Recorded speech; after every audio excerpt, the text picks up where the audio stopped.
We're going to start learning how to write the rhythms we've been working on at school.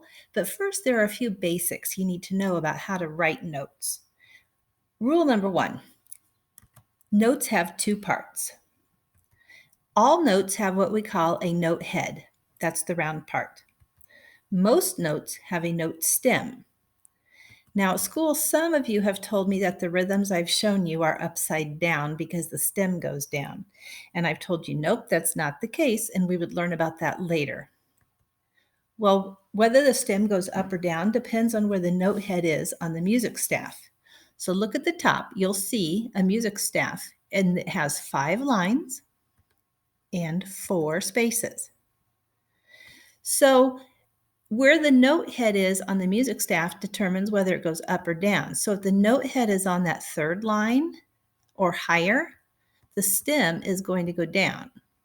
If it's below the 3rd line, then the stem is going to go up. For now, unless you're putting the notes on a staff, you get to decide whether your stems go up or down. However, you can't mix them and have them going up and down in the same rhythm pattern.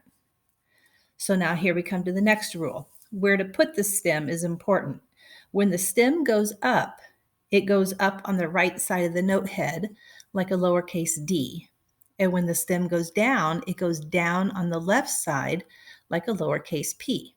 And this can be confusing. So think of the D and the P, and remember Mrs. Cole's least favorite pop, Dr. Pepper.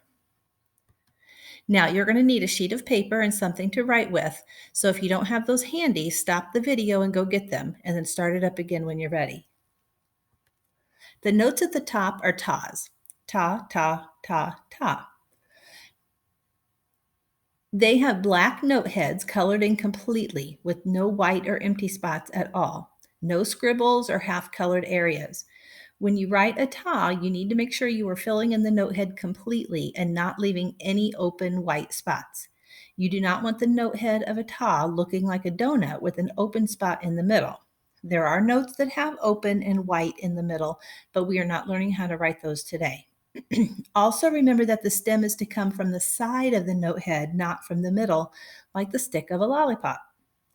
Now, one last thing, because we are working with tas and taquitas, we have to remember that taquita has 3 sounds on a beat. When we write tas to go with taquita, we need to add a dot after the note head. So you're going to write 4 tas with their stems going up on the right. Be sure to put the dot after the note head, and no donuts and no lollipops. If you need to, stop the video and come back and start it when you're finished. Now you're going to write 4 tas with their stems going down on the left. Be sure to put the dot after the note head, and remember, no donuts and no lollipops. Stop the video if you need to. Now we're going to work on taquitas. Taquita has 3 syllables, so we have to have 3 note heads.